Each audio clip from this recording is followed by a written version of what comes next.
At -40, the air burns your lungs, metal freezes skin, and the night stretches for hours long enough for warmth to disappear before morning arrives. At -40 degrees, the air feels different. It is not just cold, it burns. Each breath scratches the lungs, and exposed skin begins to numb almost immediately. Even metal becomes dangerous. Touch it with bare hands and it can freeze to the skin within seconds. This is winter in parts of Alaska.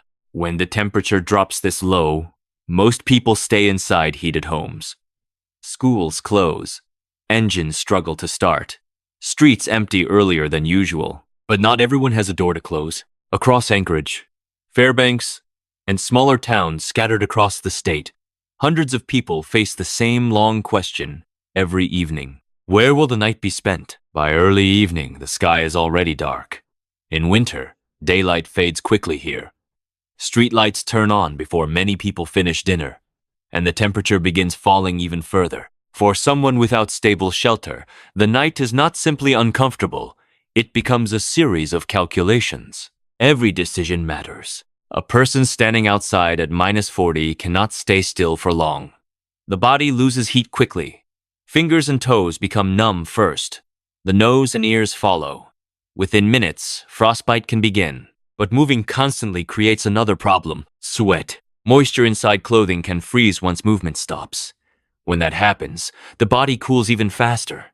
So people walk slowly, trying to stay warm without overheating. Tonight, the wind is calm. That helps. Wind can push the effective temperature far lower, turning -40 into something closer to -60. Still, even without wind, the cold settles everywhere. Parking lots become silent fields of ice. Snow piles along sidewalks, harden into uneven ridges. Cars parked overnight creak and contract as the temperature drops. Some people move toward places that stay open late.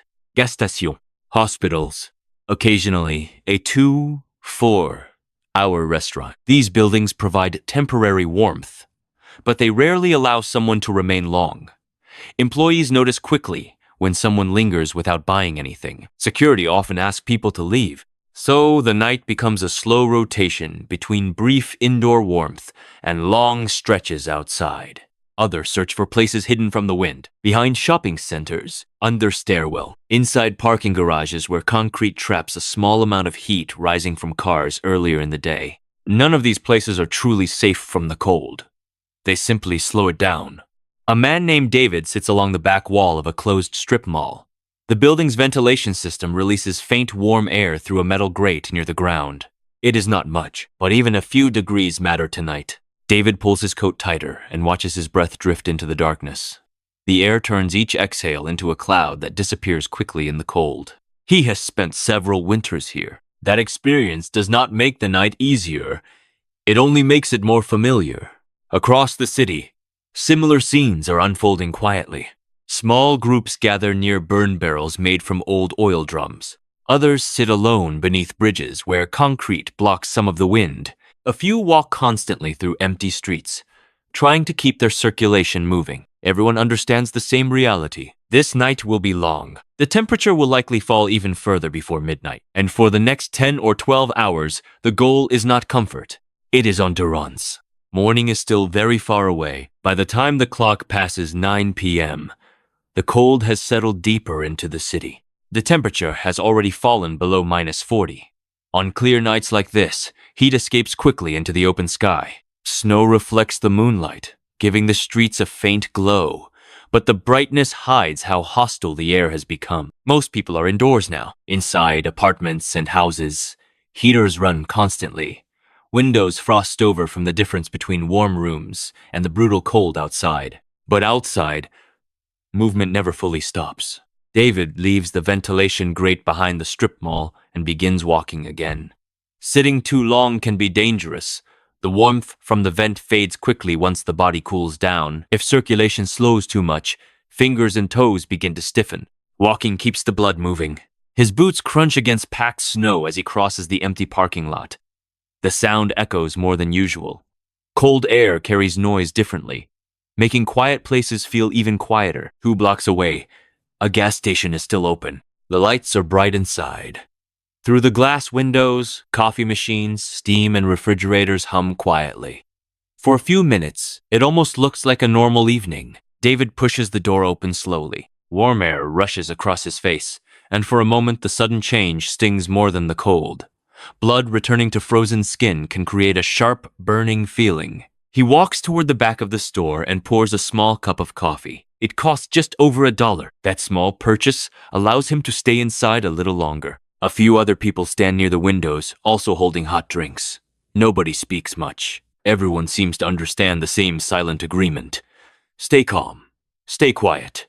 And maybe the clerk will let them remain a little longer. Time passes slowly. Outside, the cold continues to tighten its grip on the city. At -40, even simple things behave differently. Batteries drain faster. Car engines struggle. Plastic becomes brittle enough to snap. For people outside, the body becomes the main source of heat. Every calorie burned becomes warm. That means hunger arrives faster. A person surviving nights like this needs thousands of calories just to maintain body temperature. Without enough food, the body begins to cool from the inside out. David finishes the coffee slowly. He stretches the warmth as long as possible before placing the empty cup in the trash. The clerk has started glancing in his direction. That usually means the break is over.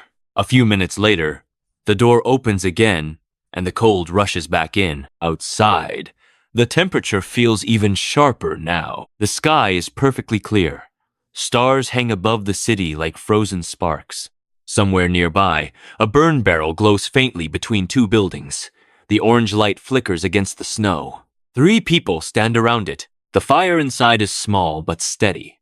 Scrap wood and cardboard burn slowly in the metal drum. David approaches quietly. No one owns the fire, but fires like this carry their own rules.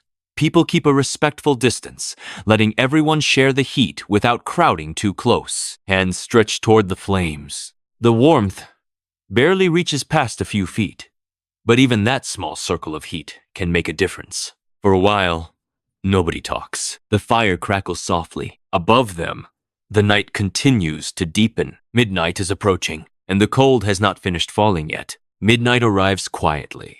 There is no sound to mark it. No bell, no announcement.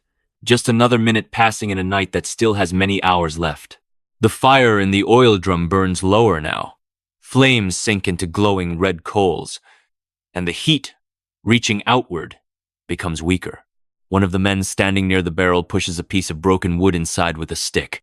Sparks rise briefly, swirling upward before disappearing into the black sky. Fire is helpful, but it is never simple. Too much flame can attract attention.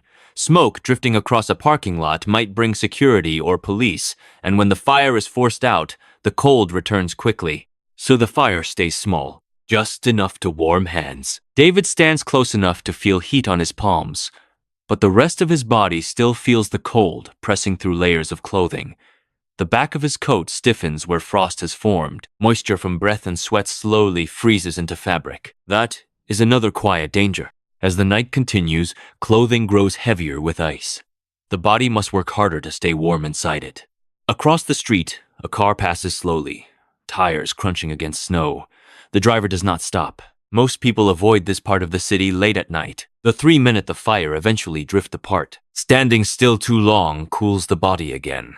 So people leave in different directions, returning to their own routines of movement and brief shelter. David walks toward a parking garage a few blocks away. Garages can sometimes trap heat from vehicles that were parked earlier in the evening. The concrete holds that warmth longer than open air. Inside the structure, the air feels slightly less sharp. Not warm, just less brutal. A few cars remain parked along the upper levels. Their metal surfaces creak softly as temperatures continue falling. David chooses a corner behind a concrete pillar. It blocks some of the wind that slips through the open sides of the garage. He sits down slowly. Underneath him is a piece of flattened cardboard he has carried for weeks. It is worn and bent from repeated use, but it creates a small barrier between his body and the frozen concrete. Without that separation, the ground would drain heat quickly. Concrete pulls warmth away from the body far faster than air. David pulls his coat around his legs and leans against the wall. For the first time in several hours, he stops moving. Rest is necessary, but sleep during nights like this is shallow. Every few minutes he shifts position, flexing his fingers inside gloves to keep them from stiffening. He presses his boots firmly against the cardboard, checking that his toes still respond. Numbness can creep in slowly. Sometimes, people do not notice frostbite until damage has already begun. Around 2 a.m., the cold reaches its deepest point. This is usually the most dangerous part of the night. The body has already burned energy for hours, and exhaustion begins to settle in. That exhaustion creates temptation to stay still longer, to close the eyes for just a few minutes. Inside the quiet garage, David listens to the distant hum of traffic far away on the highway. The sound reminds him the city is still awake somewhere. But here, the building is silent. Breath rises slowly in front of him, fading into darkness. He checks his fingers again. They still move. For now, that is enough. Morning is still several hours away. Around 3 a.m., the city feels completely different. Even the few cars that moved through the streets earlier have disappeared. Traffic lights continue cycling through empty intersections, glowing red and green over snow-covered roads where no one is waiting. Inside the parking garage, the air grows colder. Any heat left from earlier vehicles has faded. The concrete floor now holds the same bitter temperature as the outside air. The difference between shelter and exposure becomes smaller with every passing hour. David wakes suddenly, not from noise, from the cold. Sleep in these conditions rarely lasts long. The body begins to cool when it stays still, and eventually, the discomfort forces movement again. He sits up slowly and flexes his hands. The joints feel stiff. Fingers respond, but they move slower than before. That is usually the first warning sign. Circulation is slowing. He rubs his hands together and stands, stamping his boots lightly against the ground to push blood back toward his toes. Across the garage, another person is already awake. A woman wrapped in several layers walks slowly along the edge of the concrete wall, arms crossed tightly against her chest. People often choose parking garages for the same reason: partial shelter and quiet. But the quiet can also become dangerous. If something goes wrong here, there are fewer chances someone will notice. David begins walking in small circles through the garage. Movement helps, but it also drains energy. Every step burns calories. The body needs to stay warm.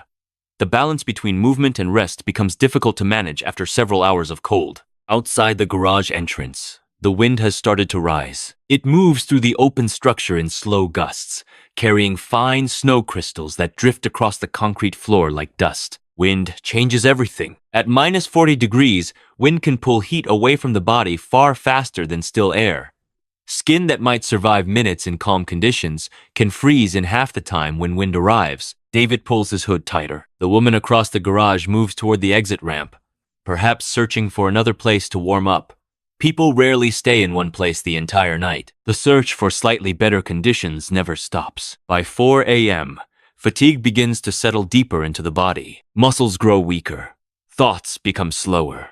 Concentration fades. These small mental changes can be dangerous in extreme cold. Confusion is one of the earliest symptoms of hypothermia. People begin making poor decisions without realizing it. Sometimes they remove gloves. Sometimes they stop walking. Sometimes they simply sit down longer than they should. In quiet corners of the city, those moments can become final ones. David feels the heaviness creeping into his shoulders. He leans briefly against the concrete pillar, closing his eyes for a few seconds. Then he forces himself upright again. The sky outside the garage remains dark, but there is a subtle change in the air. The night has passed its deepest point. Soon, somewhere beyond the buildings, the sun will begin preparing to rise. But sunrise does not bring immediate warmth here. In fact, the coldest part of the day often comes just before morning. The ground has been losing heat for hours, and the sun takes time to climb high enough to make any difference. For now, the cold remains just as sharp. David steps slowly toward the garage entrance and looks out at the empty street. Only a few more hours remain. The longest part of the night is almost over, but the cold is not finished yet. By 5:30 a.m., the darkness begins to soften. It is not sunrise yet. The sun will take longer to appear above the horizon this far north, but the sky slowly shifts from deep black to a faint blue-gray glow. Morning is approaching. The cold, however, has reached its final and often harshest moment. During the night, the ground has lost heat for hours without interruption. Snow, metal, and concrete now hold the lowest temperature of the entire day. For people outside, this final stretch can feel longer than the rest of the night combined. David steps out of the parking garage. The air immediately bites through the small warmth his body managed to keep inside the structure. His breath forms thick clouds that drift slowly in the still air. The street remains almost empty, but the city is beginning to stir in small ways. A distant snowplow moves along a main road, pushing frozen snow into heavy piles along the curb. Somewhere nearby, the rumble of a delivery truck echoes between buildings. These early sounds signal something important. Life is returning to the streets. For someone who spent the night outside, morning brings a different set of possibilities. Buildings will begin opening again.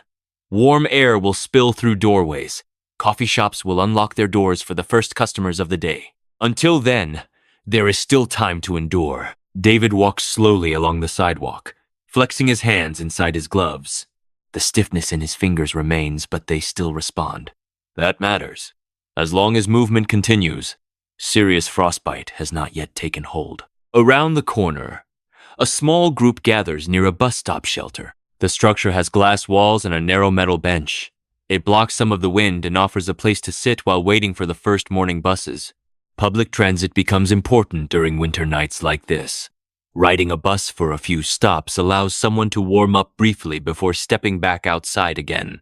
The group stands quietly. Everyone appears tired. Nights like this take energy slowly, hour after hour, until the body feels hollowed out by the cold. No one talks much. Conversation requires effort, and most of that effort is being saved simply to stay warm. The sky continues brightening. Soon, the first bus arrives, its headlights cutting through the pale morning light. The doors open with a hiss of warm air, and several people step inside. David does not board. Instead, he remains standing near the shelter. For him, the bus is less important than the next destination. A church 2 blocks away begins serving breakfast around 7 a.m. The volunteers there offer coffee, eggs, and sometimes oatmeal. More importantly, the building is heated. That warmth becomes the reward at the end of a long night. As the sky grows brighter, more cars appear on the road. Office workers begin driving toward their jobs.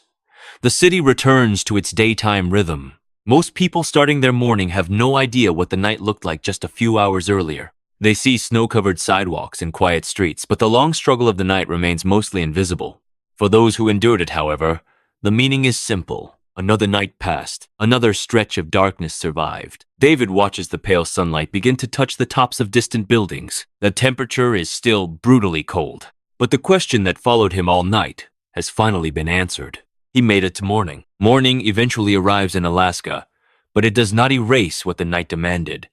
Hours of cold, movement, waiting, and small decisions slowly carried people from darkness into daylight. For those without shelter, survival here is rarely dramatic. It is quieter than that. It is the steady effort of keeping circulation moving, finding brief pockets of warmth, and staying alert when exhaustion begins to settle in. Some nights end with frostbite, injuries, or worse. Other nights end like this one, with the simple relief of seeing daylight again. In places where winter temperatures fall this low, making it to morning can be the only measure of success. If this story gave you a clearer look at what those nights are really like, consider subscribing to Surviving the Night.